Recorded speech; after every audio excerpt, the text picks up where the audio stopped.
स्वामी विवेकानंद जी के चरणों में नमन करते हुए और जिस परंपरा का हम सब लोग वाहक हैं, भगवान बिरसा मुंडा जी के चरणों में प्रणाम अर्पित करते हुए आज अखिल भारतीय विद्यार्थी परिषद के 23वें प्रांतीय अधिवेशन के उद्घाटन समारोह में उद्घाटक आदरणीय अर्जुन मुंडा जी स्वयं प्रेरणा से व्यक्ति निर्माण जिनका जीवन का उद्देश्य है, लक्ष्य है, ऐसे सतत सातत्य के आधार पे भारत को दुनिया का उत्कर्ष प्राप्त कराना जिस संगठन का सर्वोत्तम उद्देश्य है, ऐसे उस संगठन के राष्ट्रीय स्वयंसेवक संघ के क्षेत्र के सह प्रचारक आदरणीय राम कुमार जी, अखिल भारतीय विद्यार्थी परिषद प्रदेश अध्यक्ष जी बता रहे थे, विद्यार्थी परिषद यानी क्या है। समाज जीवन के अंदर में, भारत के अंदर में उत्पन्न सभी प्रश्नों का उत्तर देने का सामर्थ्य नौजवानों में ढूंढने का संकल्प लेकर चलने वाला संगठन, उसके राष्ट्रीय सह संगठन मंत्री आदरणीय गोविंद नायक जी, हमारे प्रदेश के नवनिर्वाचित सभापति ओपी सिन्हा जी, राज्य संपादक सोमनाथ भगत जी, बहन पल्लवी गाड़ी जी, स्वागत समिति के सम्मानित अध्यक्ष हर्ष अजमेरा जी, स्वागत समिति के माननीय मंत्री अश्विनी केसरी जी, हम सभी कार्यकर्ताओं को सतत अपने अनुभव और प्रेरणा से प्रेरित करने वाले आदरणीय क्षेत्रीय संगठन मंत्री निखिल रंजन जी, हमारे सामने समक्ष उपस्थित आदरणीय विजय कुमार सिंह जी, सभी सम्मानित पूर्व कार्यकर्ता आदरणीय विधायक मनीष जायसवाल जी, और चाणक्य की भूमिका में हर समय चाणक्य की भूमिका का निर्वहन करते हुए समाज जागरण के लिए चंद्रगुप्त खोजना जिनका जीवन का उद्देश्य है, ऐसे सभी आदरणीय प्राध्यापक कार्यकर्ता बंधु और भारत भक्ति और भारत की प्रवक्ता, भारत दुनिया का सिरमौर बने, ये संकल्प के साथ झारखंड के कोने कोने से पधारे सभी कार्यकर्ताओं को मैं जोहार करता हूं, नमस्कार करता हूं। भाइयों बहनों, अधिवेशन हमारे लिए उत्सव है। अखिल भारतीय विद्यार्थी परिषद का अधिवेशन कोई सम्मेलन नहीं है। अधिवेशन एक ऐसा संगम है, एक ऐसा अमृत मंथन है जिसके आधार पे कार्यकर्ताओं को इस अधिवेशन के अंदर से एक दिशा प्रदान की जाएगी, जो अपने स्वार्थों से परे रहते हुए समाज के अंदर में जो भी उनके प्रति उत्तरदायी है, उत्तरदायित्व की भूमिका को ढूंढते हुए अपनी भूमिका उसमें ढूंढना और समाज जीवन की बेहतरी के लिए अपना जीवन समर्पित करना, इस भाव का मंथन के आधार पर अमृत लेकर जाने का एक संकल्प का संगम है। इसलिए अधिवेशन सामान्य कार्यक्रम नहीं है। कई छात्र संगठनों का कार्यक्रम होता रहता है, लेकिन विद्यार्थी परिषद की विशेषता यह है कि हम अपने यशगान के लिए अधिवेशन में नहीं आए हैं। हमने एक संकल्प लिया है कि भारत विश्व गुरु होना चाहिए, और उस विश्व गुरु में हम तब तक जब भारतीय एक एक भारतीय विश्व गुरु नहीं बनते हैं, प्रत्येक भारतीयों को विश्व गुरु के गुण को अपने अंदर में अंतर्निहित करने की भावना और संकल्प के साथ में चलने वाला विद्यार्थी परिषद के हम कार्यकर्ता हैं।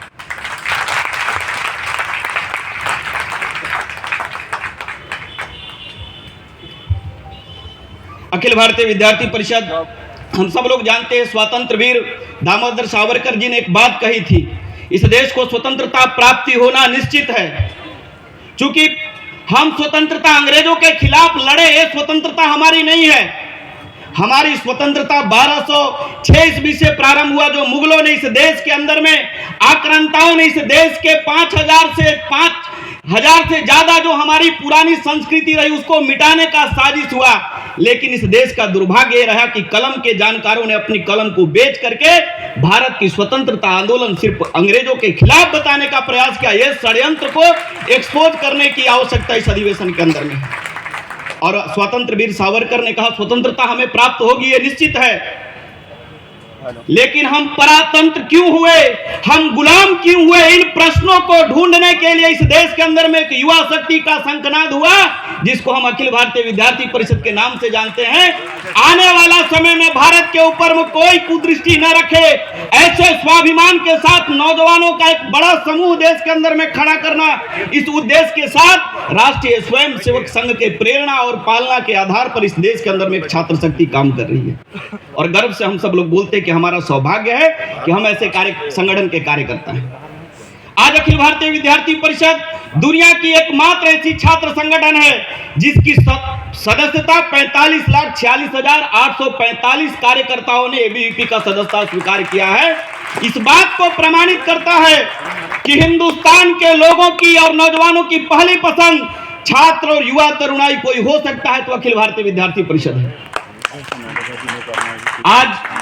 देश हमारा प्रगति के पथ पर अग्रसर है। दोस्तों, हम जिस भारत की कल्पना, जिस भारत की वेदों के अंदर में हम सब लोगों ने वंदना देखा है, उस भारत को मिटाने के लिए, वास्तविक जो स्वरूप है उसको छुपाने के लिए यहाँ के कई सो कॉल्ड स्वयं घोषित इंटेलेक्चुअल ने जो भारत के वास्तविक पहचान को छुपाने का प्रयास किया था, एक लंबे पीढ़ी के संघर्ष के कारण, जिस मैकाले शिक्षा पद्धति के कारण से भारत के अंदर में भारत के स्वाभिमान, भारत के स्वराज स्वधर्म से हजारों नौजवान वर्षों तक अनभिज्ञ रहे, इस देश के अंदर में विद्यार्थी परिषद ने भारत की शिक्षा भारत केंद्रित होनी चाहिए, भारतीय संस्कृति अनुकूल होनी चाहिए, इस विषय को लेकर लंबा संघर्ष किया है। और आज गर्व महसूस करते हैं कि अपने पीढ़ियों के संघर्ष के आधार पे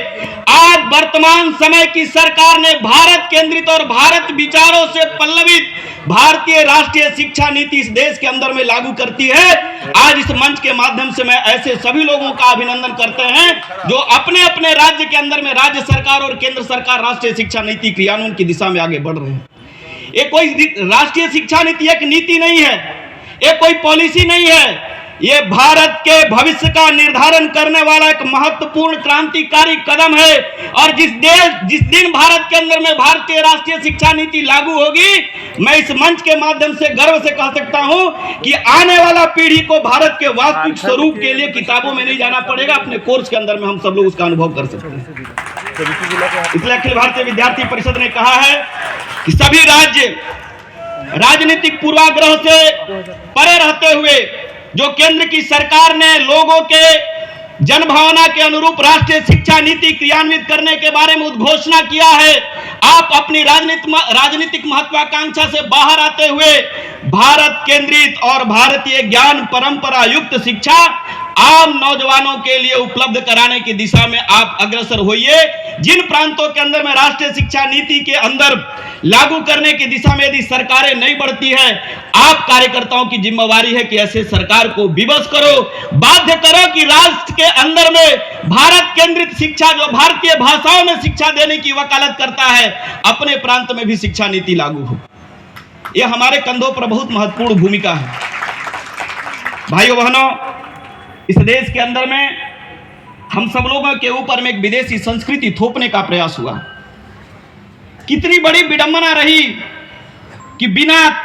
जड़ का कोई वृक्ष विकास नहीं कर सकता है, लेकिन हमारे देश के अंदर में मैकाले शिक्षा नीति के आधार पर इस प्रकार का विषय प्रतिपादित किया कि आप जिन भाषा को अपनी मातृभाषा में माँ के साथ में बातचीत किया, लेकिन हम जब स्कूल कॉलेज में गए तो वो भाषा का लोप हो गया, वह भाषा हमको नहीं मिला। लेकिन आज एक सौभाग्य मिला है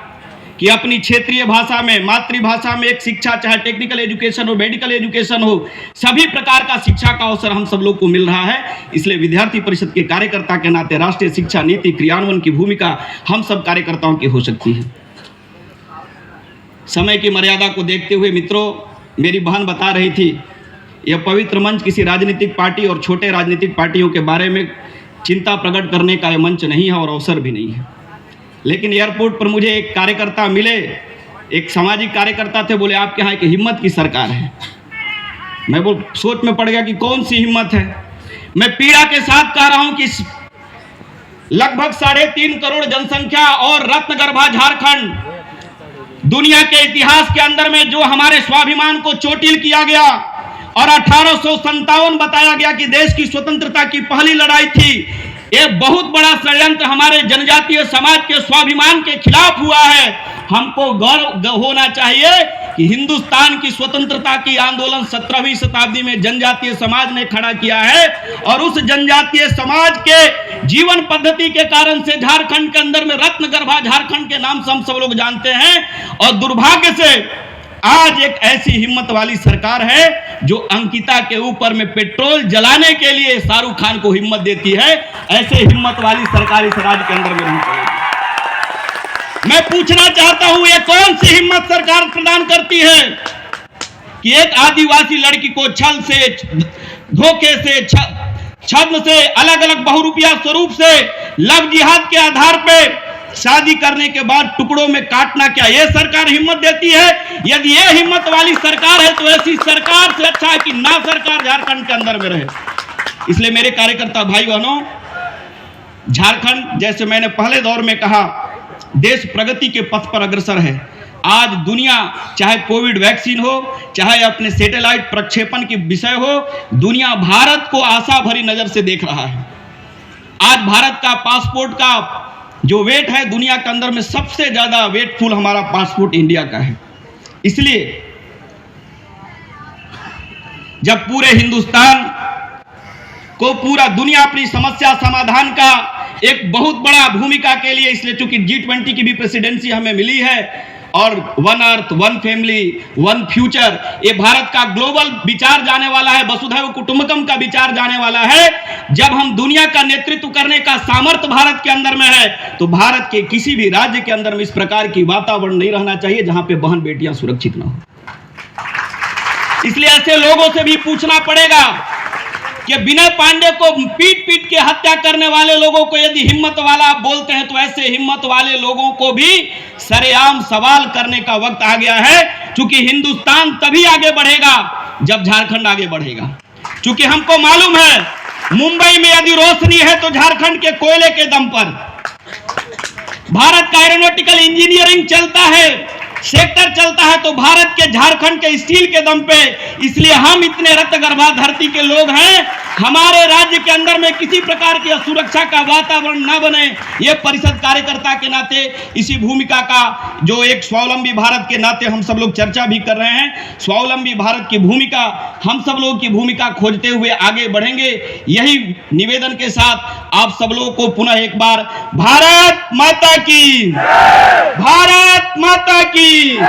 वंदे मातरम, जय बिरसा, वंदे मातरम, जय बिरसा, भारत माता की।